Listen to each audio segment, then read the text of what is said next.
Welcome to the deep dive. We're here to unpack a whole stack of sources, pulling out the most interesting bits of knowledge and insight. That's the plan. And today, our mission really is to get properly informed about just one date, July 7th.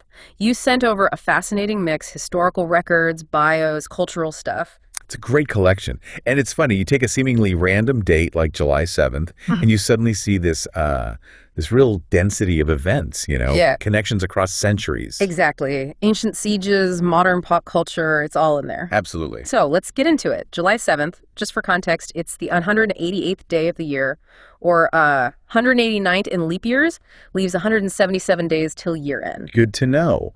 But the history is where it gets really interesting. Okay, let's start unpacking. Looking at July 7th, history takes some, pretty unexpected turns. We're talking centuries of key moments. Yeah, what's amazing is how one single calendar date can hold such different threads. Human effort, conflict, progress, all layered together. So where do we start? Maybe pre-1600. What jumps out at you from that early period? Well, if we go way back, 1124, the fall of the city of Tyre.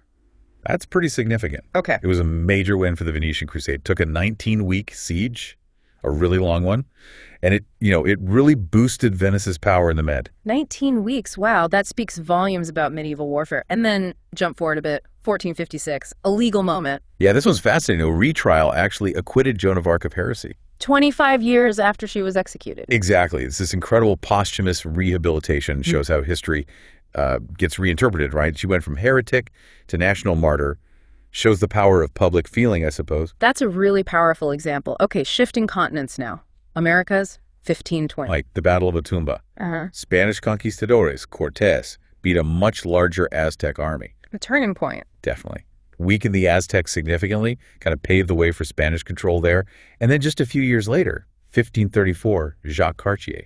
First contact with indigenous peoples in, what's now Canada. A moment that changed everything for North America. Fundamentally. Back in Europe, though, things were still shifting. 1575, Raid of the Reedswire. Sounds obscure, maybe, but it was actually the last big battle between England and Scotland. Before the Union, obviously. Interesting. And just 10 years after that, 1585, the Treaty of Nemours in France. Yeah, that treaty basically outlawed Protestantism in France. Kicked off another really intense phase of their wars of religion. Shows you how deep those divides were. Okay, moving into the, let's say, 17th to 19th centuries. What's happening on July 7th then? Well, 1667, you've got the English Navy finishing off a French merchant fleet near Martinique. Yeah. Part of the Second Anglo-Dutch War. More colonial power struggles, fighting for sea control. Right. Then 1770, the Battle of Larga, Russia versus the Ottoman Empire. Another win for Russia, pushing their influence in Eastern Europe. And for American history folks, 1777, July 7th, Battle of Hubbardton. Yeah, during the Revolutionary War, American forces retreating from Fort Ticonderoga got hit. A tactical win for the British, maybe, but the Americans managed to withdraw strategically. Okay. And then 1798, the U.S. Congress does something pretty bold. They scrapped the Treaty of Alliance with France. Because of the XYZ affair. Right. Tell us about that quickly. Basically, French officials demanded bribes from U.S. diplomats just to negotiate. Caused a huge uproar, led to this undeclared naval war, the Quasi-War. And it really shaped U.S. foreign policy, didn't it? That idea of avoiding entangling alliances. It's a long time, yeah. Early 19th century now, 1807. First Treaty of Tilsit, signed between Napoleon's France and Russia. Ended the fighting between them in the War of the Fourth Coalition.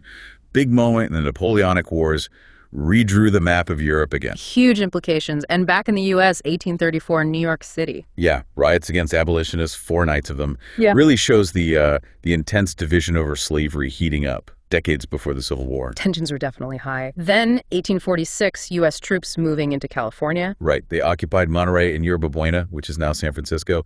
Basically, the start of the U.S. conquest of California during the Mexican-American War. And during the Civil War itself, 1863, the draft. Yep, the U.S. started its first military draft. Hugely controversial. You could pay $300 to get out of it. Which most people couldn't afford, I imagine. Exactly. Showed the stark class differences. Then a really somber note from 1865. 4 people convicted as conspirators in Lincoln's assassination were hanged. George Atzerodt, David Harold, Louis Payne, and Mary Surratt. Swift justice reflecting the national trauma. Absolutely. And then fast forward to 1892, the Philippines. The Katipunan. Yes, the founding of this secret society aiming for independence from Spain. When the Spanish found out about it, that discovery essentially sparked the Philippine Revolution. A pivotal moment. And finally, for this era, 1898, Hawaii. President McKinley signed the Newlands Resolution, annexed Hawaii, made it a U.S. territory, a big step in American expansion in the Pacific. Wow. Okay, that brings us into the 20th and 21st centuries, and July 7th just keeps delivering, doesn't it? It really does. Things speed up. You see rapid changes, tech, society. And here's something that really jumped out at me. 1911, the first international treaty to protect wildlife, signed on this day. That's the one. The North Pacific Fur Seal Convention. U.S., U.K., Japan, Russia all agreed to ban open water seal hunting. That feels incredibly early for global conservation efforts. What made it so groundbreaking? Well, the seals are being hunted almost to extinction. This treaty was a huge precedent. It showed countries could cooperate to manage a shared resource, not just fight over it. A real shift in thinking. Amazing. Okay, completely different track now. 1928, something we probably take for granted. Sliced bread. Sold for the very first time. No kidding. Yep, Chillicothe, the baking company in Missouri. And it was the inventor, Otto Rohwedder's 48th birthday. Huh? That's brilliant. And it really was the best thing since unsliced bread, I guess. It genuinely changed things, made life easier, changed factory production. Then 1930, a massive project begins. Boulder Dam construction starts. Henry J. Kaiser. Later renamed Hoover Dam, of course. Monumental engineering feat. Transformed the Southwest. Absolutely. Right. 7 years later, though, 1937, a much darker turn. The Marco Polo Bridge incident gave the Japanese army the excuse they wanted to start the Second Sino-Japanese War. Which basically merged into World War II. Exactly. And that same year, another significant report.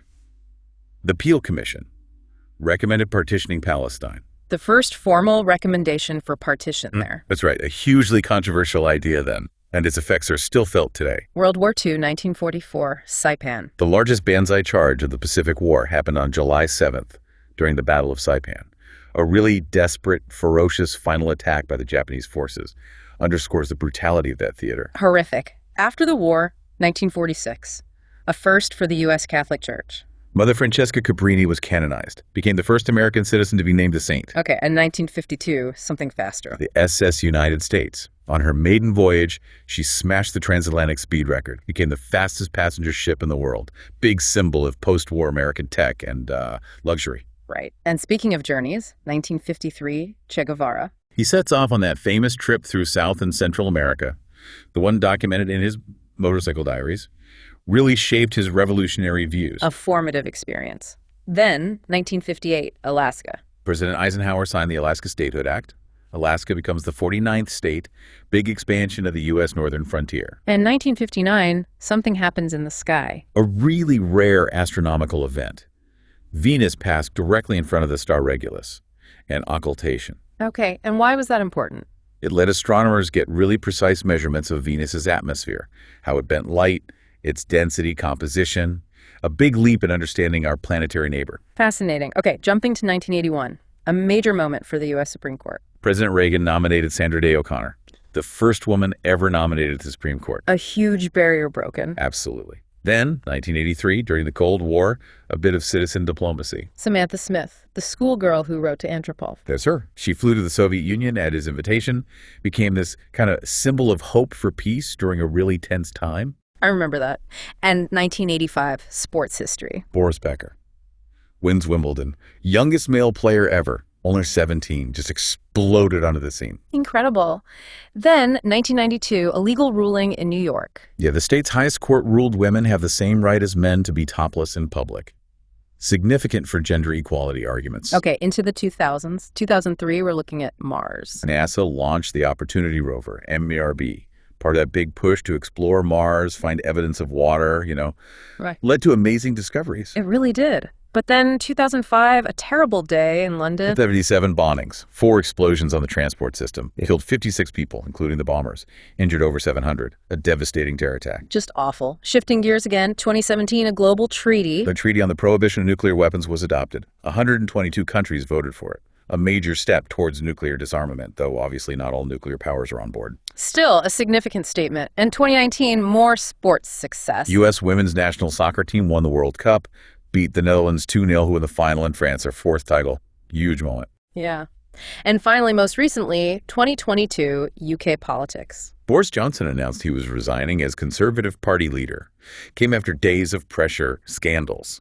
Marked a big shift in British politics. Right. So that's a whirlwind tour of events. But what about the people born or who died on July 7th? Yeah, connecting the date to individuals really highlights the breadth of human impact, doesn't it? It's not just what happened, but who was part of it. Exactly. Let's start with births.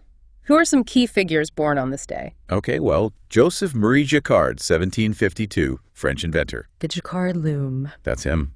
And the clever bit was the punch cards it used. That idea was actually foundational for early computing. Wow, I didn't know that connection. Who else? Camillo Golgi, 1843, Italian physician, pathologist, won a Nobel Prize. His work on the nervous system, discovering the Golgi apparatus in cells, revolutionized biology. Incredible. And in the arts? Gustav Mahler, born 1860, the Austrian composer and conductor. Those powerful symphonies. A giant. And another scientist, Nettie Stevens. Yes, born 1861, an American geneticist. She played a key role in discovering that chromosomes determine sex, a fundamental biological breakthrough. Amazing. And back to inventors? Otto Frederick Rohwedder, born 1880, the guy who invented sliced bread. Born on the same day his invention first went on sale. It's perfect, isn't it? In 1907, Robert A. Heinlein, the science fiction writer, hugely influential, challenged norms. Definitely. Okay, moving into more modern entertainment figures. Ringo Starr, born 1940, drummer, singer-songwriter, The Beatles. Needs no introduction, really. Not at all. Then Shelley Duvall, 1949, American actress, producer, very distinctive style. And Jim Gaffigan, the comedian, born 1966. Very popular. A funny guy. Okay, sports and music more recently. Lisa Leslie, born 1972, American basketball legend, absolute pioneer in the WNBA. And Mahendra Singh Dhoni, 1981, the Indian cricketer. Yeah. Hugely celebrated captain. Right. Also 1981, Sinister Gates, guitarist from Avenged Sevenfold. And 1994, Ashton Irwin from 5 Seconds of Summer. So a real mix of talents born on July 7th. What about significant deaths on this date? Going way back again, King Edward I of England, Longshanks, died in 1307. Known for legal reforms, conquering Wales. Okay. And Tilman Riemenschneider, 1531. German sculptor, master of late Gothic wood carving. Amazing religious art. And we have a direct link back to an earlier event, 1865. Right. The 4 Lincoln assassination conspirators we mentioned earlier, Atzerodt, Harold, Payne, Surratt, they were executed on July 7th. Ties that event together grimly. A somber bookend. Who else? Henri Nestlé, died 1890. The founder of the food giant, Nestlé. His work on infant formula had a massive impact. True, and a literary giant. Sir Arthur Conan Doyle, died in 1930, creator of Sherlock Holmes. His characters are just timeless, aren't they? Absolutely, Hollywood. Veronica Lake died in 1973, famous actress from the 40s, known for that peekaboo hairstyle. Ah, yes. And music. Syd Barrett died 2006, co-founder of Pink Floyd. Very influential, though troubled, figure in psychedelic rock. A unique talent. Yep. And more recently, 2021 seems like a significant year for deaths on this date. It was. Robert Downey Sr., the filmmaker, father of the actor, died. Dilip Kumar, the legendary Indian film actor, passed away. And, tragically, Jovenel Moïse, the president of Haiti, was assassinated on July 7th, 2021. A shocking event. Truly. And just this year, 2024, Jane McAlevey, the American labor organizer and author, a really powerful voice for workers' rights, passed away. Okay, so we've covered huge events, influential people. What about celebrations? How is July 7th marked around the world?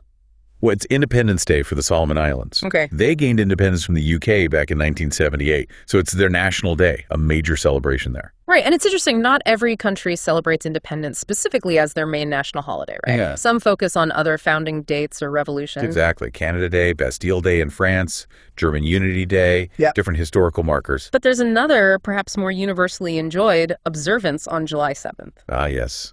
World Chocolate Day. Now we're talking. It's celebrated globally. Some say it marks the anniversary of chocolate being introduced to Europe, maybe around 1550. The day itself seems to have started around 2009. But wait, isn't there an International Chocolate Day too? There is. That's September 13th, apparently linked to Milton S. Hershey's birthday. And there are even more chocolate days. Oh, yeah. The U.S. has National Chocolate Days in October and December. Ghana celebrates one on Valentine's Day. Latvia has one on July 11th. It's a lot of chocolate appreciation. Why so many? That's a great question. I think it just shows how much people love chocolate, right? And maybe different countries, different industries have found their own reasons, historical links, marketing opportunities to celebrate it. The Confectioners Association even lists multiple types, like milk chocolate day, white chocolate day. So basically, any excuse for chocolate is a good excuse. Pretty much sums it up.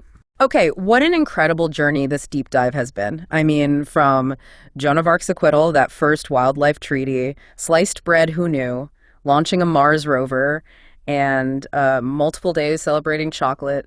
July 7th is definitely not just another date. Not at all. Yeah. And when you dive into just one day like this, you really see how rich history is, how interconnected things are. Layers of drama, innovation, simple pleasures. It's all woven together. So what's the takeaway for you listening? Maybe think about this. If one day like July 7th holds this much, so many stories, surprising facts, big impacts, what hidden histories might be waiting in the dates that matter in your life? Your birthday, anniversaries. Yeah, every single day is packed with stories Yeah. if you just, take the time to look a bit deeper. Absolutely. Well, thanks for joining us on this deep dive into July 7th.